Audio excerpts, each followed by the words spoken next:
नमस्कार दोस्तों, मेरा नाम है रंजीत कुमार और हम लेकर आए हैं इंडियन डिफेंस की 5 सबसे बड़ी और लेटेस्ट अपडेट। तो अभी तक वीडियो को लाइक नहीं किया है तो लाइक कर दे, चैनल को सब्सक्राइब नहीं किया है तो जरूर कर दे। तो बिना टाइम वेस्ट किए चलिए शुरू करते हैं आज की पहली अपडेट के साथ। हिंदुस्तान एरोनॉटिक्स लिमिटेड ने अपनी नासिक प्रोडक्शन लाइन को सक्सेसफुली कंप्लीट कर लिया है, जहां से LCA तेजस MK-1A फाइटर जेट का प्रोडक्शन होगा। इस फैसिलिटी से पहला एयरक्राफ्ट मार्च 2025 तक रोल आउट होगा। ये प्रोडक्शन लाइन 2023 में डिफेंस सेक्रेटरी गिरिधर अरमाने ने इनोग्रेट की थी, जिसका मेन पर्पस LCA तेजस MK-1A फाइटर जेट की प्रोडक्शन को तेजी से बढ़ाना है। LCA तेजस MK-1A एक एडवांस वर्जन है जो पुराने वर्जन तेजस से काफी बेहतर है।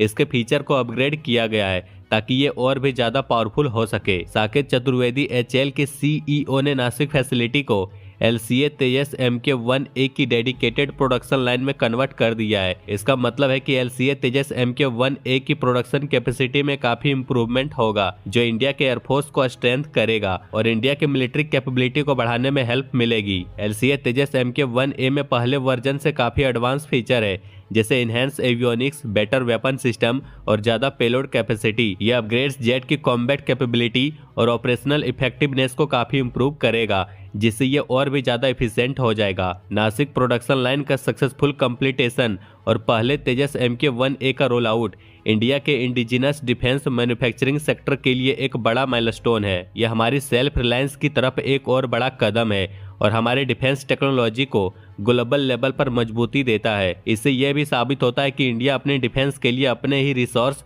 और टेक्नोलॉजी पर काफी डिपेंड कर रहा है। यह इंडिया को एक सेल्फ सफिशिएंट और स्ट्रॉन्ग नेशन बनाने के रास्ते पर ले जा रहा है, जिससे हमारा पोजीशन ग्लोबल एरोस्पेस और डिफेंस सेक्टर में और भी मजबूत हो रहा है। एरोनॉटिकल डेवलपमेंट एस्टेब्लिशमेंट, जो DRDO का एक इम्पोर्टेंट रिसर्च सेंटर है, एडवांस अनमेंडेड एरियल व्हीकल्स के डिजाइन और डेवलप करने में आगे बढ़ रहा है। UAV का यूज सर्विलियंस, रिकॉनेसेंस और टारगेट प्रैक्टिस के लिए होता है। अब ADE अपने medium altitude long endurance UAV के लिए एक स्पेशल रेडॉम डिजाइन कर रहा है, जो UAV के रडार को इन्वायरमेंटल डैमेज से बचाता है और रडार सिग्नल की परफॉर्मेंस को मेंटेन करता है। ये रेडॉम एडवांस रडार जैसे multi function phase array radar और सिंथेटिक अपर्चर रडार के लिए बनाया जा रहा है, जो UAV को और ज्यादा पावरफुल सर्विलियंस और रिकॉनेसेंस कैपेबिलिटी देगा। इस रेडॉम की परफॉर्मेंस टेस्ट करने के लिए कई स्टेप फॉलो किए जाएंगे।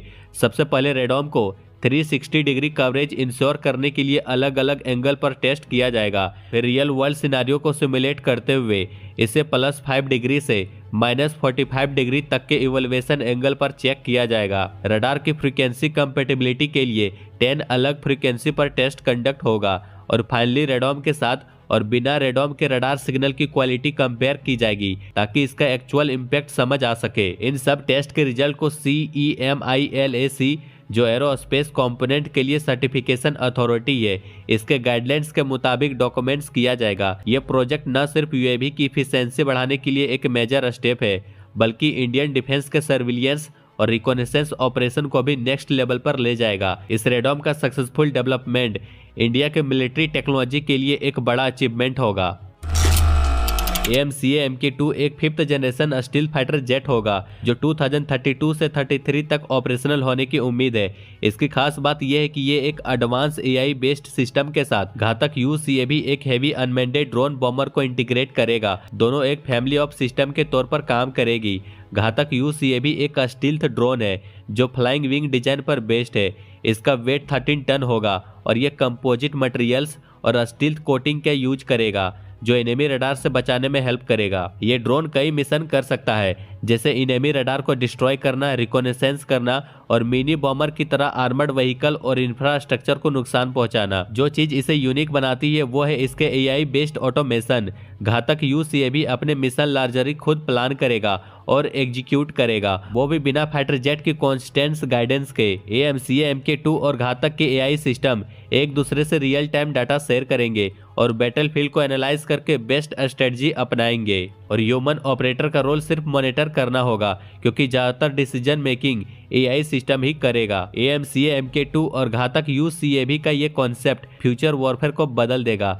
ये combination traditional anti drone system से ज्यादा एडवांस है। AMCA MK-2 एक मदरशिप का काम करेगा, लेकिन घातक UCAV को सेल्फ रिलायंट बनाने के लिए AI यूज होगा। इस तरह बैटलफील्ड पर दोनों इंडिपेंडेंट और कोऑर्डिनेट मिशन करेंगे। ये सिस्टम फ्यूचर प्रूफ होगा, मतलब कि रेगुलर अपग्रेड्स के जरिए नए बैटलफील्ड चैलेंज का सामना कर सकेगा। सिंपल भाषा में AMCA MK2 और घातक UCAV एक हाईली एडवांस और सेल्फ रिलायंट कॉम्बैट टीम बनेगा जो मॉडर्न वॉरफेयर को रीडिफाइन करेगी।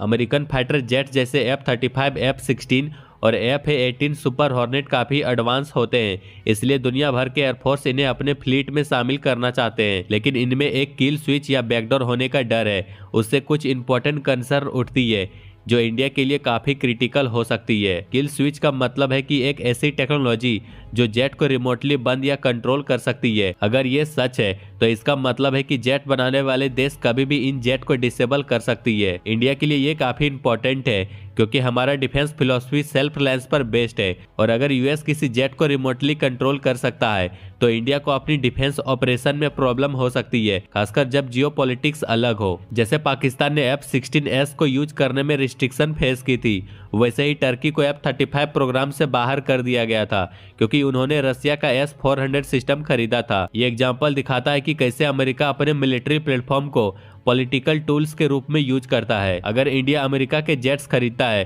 तो हमें अपनी साइबर सिक्योरिटी को स्ट्रॉन्ग करना पड़ेगा ताकि कोई बैकडोर एक्सप्लॉइट ना हो। लेकिन सबसे इम्पोर्टेंट बात यह है कि इंडिया को अपनी इंडिजिनस एयरक्राफ्ट जैसे कि तेजस MK2 AMCA और TEDBF को जल्दी से डेवलप करना चाहिए ताकि हमारी स्ट्रेटेजिक ऑटोनॉमी सेफ रहे। इसलिए जब भी हम फॉरेन फाइटर्स खरीदे तब हमें उनकी ऑपरेशनल इंडिपेंडेंस और सिक्योरिटी को ध्यान से देखना होगा। इंडियन एयरफोर्स अपने मीडियम ट्रांसपोर्ट एयरक्राफ्ट प्रोजेक्ट के लिए ऑफर्स इवेलुएट कर रही है जो पुराने AN-32 और IL-76 एयरक्राफ्ट को रिप्लेस करेगा। यह प्रोजेक्ट काफ़ी इंपॉर्टेंट है क्योंकि इंडियन एयरफोर्स को नए और ज़्यादा कैपेबल एयरक्राफ्ट चाहिए जो उनके ऑपरेशनल नीड को पूरा कर सके।